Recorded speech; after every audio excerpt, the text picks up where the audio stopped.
మీ బంగారం తాకట్టులో ఉందా? విడిపించుకోలేక ఇబ్బందులు పడుతున్నారా? అయితే మీ బంగారాన్ని వెంటనే విడిపించి కొంటాం.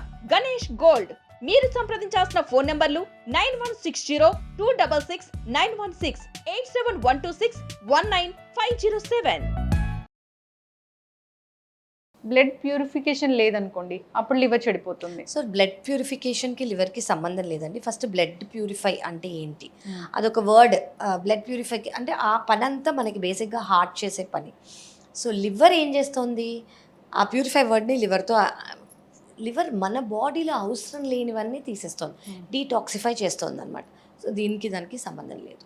ఓకే, అంటే ఇంకోటి అయి ఉండొచ్చు, బ్లడ్లో వైరసెస్ ఉన్నాయనుకోండి, హెపటైటిస్ బి, హెపటైటిస్ సి, వీటి వల్ల ఆఫ్కోర్స్ లివర్ ఎఫెక్ట్ అవుతుంది. నెయ్యి తింటే లివర్ చెడిపోతుంది? లేదండి, నెయ్యి is a good fat. In fact లివర్కి చాలా మంచిది. ఓకే, ఆల్కలైన్ వాటర్ తీసుకోకపోతే లివర్ చెడిపోతుంది? ఇప్పుడు ఈ మధ్య కొత్త ట్రెండ్, ఆల్కలైన్ వాటర్ అని, ఆల్కలైన్ ట్యాప్స్ అని మన ఆరోగ్యకి అటాచ్ చేసేవి వచ్చేసాయి.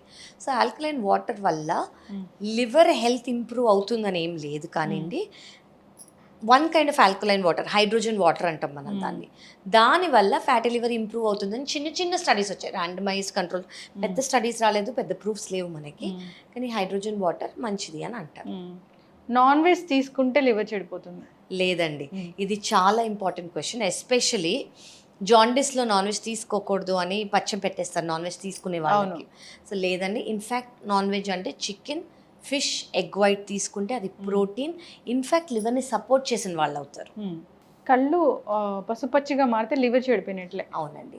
సో ఒక్కసారి కళ్ళల్లో ఎల్లో డిస్కలరేషన్, పసుపు పచ్చగా అయ్యాయి అంటే జాండిస్ ఉన్నట్టు. జాండిస్ అంటే లివర్ సెల్స్ ఇన్ఫ్లమేషన్ అయి లివర్ సెల్ డెత్ అయినట్టు. అది ఏ కారణాల వల్ల అయినా అయి ఉండొచ్చు. ఎస్, లివర్ ఎఫెక్ట్ అయినట్టు. లివర్లో ఏదైనా సెల్ డెత్ అయితే మళ్ళీ పుట్టే అవకాశం ఉంటుంది? ఎస్ అండి, అదే మన లివర్కు ఉన్న బ్యూటిఫుల్ కెపాసిటీ, దాని పవర్ అది. Liver regenerate. So liver is a regenerating organ. ఒక స్టేజ్ వరకు ఖచ్చితంగా లివర్ రీజనరేట్ అవుతుంది. ఓకే, చాలా మెడికేషన్ వాడితే, యాంటీబయాటిక్స్ ఎక్కువగా తీసుకుంటే లివర్ చెడిపోతుంది? 100% యూర్ రైట్ అండి. సో చాలా మట్టుకు ఇప్పుడు మనం తీసుకునే ఏ మాత్రలైనా మోస్ట్లీ లివర్లోంచి లేదా కిడ్నీలోంచే బయటికి వెళ్తాయి అనమాట. సో లివర్లోంచి మెటబలైజ్ అయ్యి వెళ్ళాలి కాబట్టి అవసరం లేనివి, అక్కర్లేనివి, పెయిన్ కిల్లర్స్ ఇవన్నీ తీసుకుంటే లివర్ ఎఫెక్ట్ అవుతుంది. కొన్ని స్టేజెస్లో కొంతమందికి లివర్ ఫెయిల్ కూడా అయ్యి ట్రాన్స్ప్లాంట్ చేయాల్సి వస్తుంది. ఎస్పెషలీ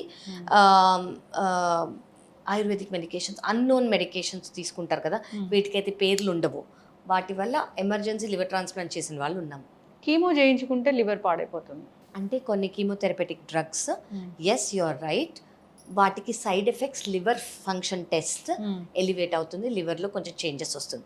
సో జనరల్గా ఆ కీమోథెరపెటిక్ డ్రగ్స్ ఇచ్చేటప్పుడు మేము రెగ్యులర్గా ఆంకాలజీ డాక్టర్ కానివ్వండి, మేక్ కానివ్వండి, రెగ్యులర్గా లివర్ ఫంక్షన్ టెస్ట్ చేసుకుంటూ అల్ట్రాసౌండ్ చేయించుకోమని చెప్తాం. హెపటైటిస్ బి అనేది లివర్లో ఉంటుంది? అవునండి, హెపటైటిస్ బి అనే వైరస్ ఒక్కసారి వచ్చిందంటే లైఫ్ లాంగ్ ఉంటుంది. అది లివర్ని ఎఫెక్ట్ చేసే వైరస్. ఎస్, ఉంటుంది. ఈ హెపటైటిస్ బి వైరస్ ఉన్న వాళ్ళు వాళ్ళ పార్ట్నర్కి హెపటైటిస్ బిని ఇస్తారు? అవునండి, ఇది సెక్షువలీ ట్రాన్స్మిట్ అయ్యే డిసీజ్. సో వాళ్ళ పార్ట్నర్ జనరలీ ఉన్నవాళ్ళు, పార్ట్నర్స్ ఉన్నవాళ్ళు పార్ట్నర్కి ఖచ్చితంగా టెస్ట్ చేయించుకోవాలి. పార్ట్నర్ నెగిటివ్ అయితే వ్యాక్సిన్ తీసుకుంటే సెక్షువలీ ట్రాన్స్మిట్ అవ్వకుండా వాళ్ళు ప్రొటెక్ట్ అయి ఉంటారు. మేల్లో ఎక్కువగా హెపటైటిస్ బి ఉంటుంది? లేదండి, ఎవరికైనా రావచ్చు. అది బాడీ ఫ్లూయిడ్స్ వల్ల వచ్చే అవకాశం ఉంది కాబట్టి ఎవరికైనా రావచ్చు. ఓకే.